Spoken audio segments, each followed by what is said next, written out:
me chamo Heloísa Mater Cruz, sou aluna do Instituto Federal de Educação, Ciência e Tecnologia de Mato Grosso, Campus Alta Floresta, Centro de Referência de Paranaíta. Hoje eu vou apresentar um vídeo avaliativo na disciplina de Física orientada pelo professor Welismar. O assunto do vídeo é eletrodinâmica. A eletrodinâmica pode ser definida como a parcela da física responsável pelo estudo das correntes elétricas, ou seja, o movimento de forma ordenada das cargas elétricas e suas ocorrências durante o percurso de circuitos e aparelhos elétricos em geral.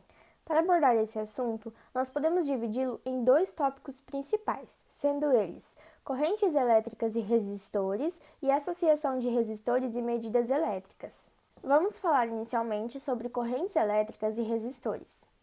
Bom, a corrente elétrica pode ser definida como o movimento de portadores de carga elétrica que possui sentido e direção preferenciais, ou seja, o movimento de maneira ordenada que tem por causa uma tensão elétrica ou uma diferença de potencial elétrico. A corrente elétrica, por definição, tem o seu sentido contrário ao sentido preferencial que os portadores de cargas elétricas negativas se movimentam.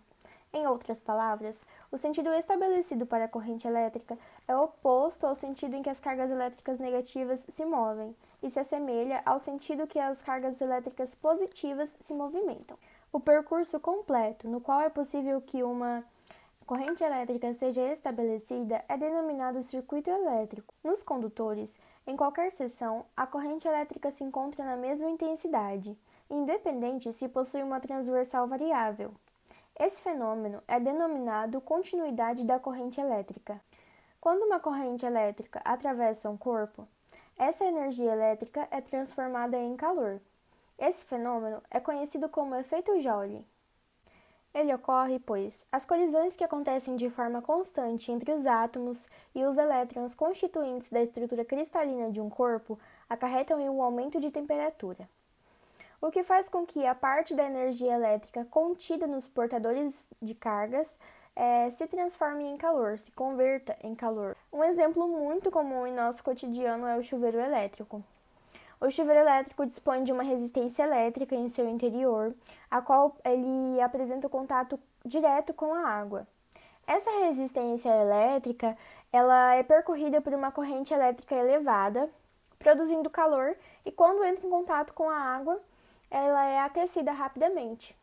Outro ponto importante na eletrodinâmica que vale lembrar é a primeira lei de Ohm, que diz o seguinte: quando um condutor ôhmico é mantido em temperatura constante, a intensidade da corrente elétrica será proporcional à diferença de potencial aplicada entre os seus terminais. Por fim, vamos ao assunto de resistores, mais especificamente sua função, curva e características. Existem condutores que são fabricados especificamente com a finalidade única de aproveitar o efeito Joule. Em outras palavras, são feitos exclusivamente para converter energia elétrica em energia térmica. Esses condutores recebem o nome de resistores. Um exemplo muito comum em nosso cotidiano é o filamento de uma lâmpada de incandescência. Também podemos encontrar resistores nos ferros elétricos de passar roupas, nos aquecedores elétricos de ambiente ou até mesmo nos soldadores elétricos. Outro exemplo que também podemos citar são os fusíveis utilizados para proteger circuitos ou instalações. Agora, irei dar início ao segundo tópico, a associação de resistores e medidas elétricas. Ao adentrar nesse assunto, é muito importante ressaltar que existem três tipos de associação de resistores: associação em paralelo, associação em série e associação mista.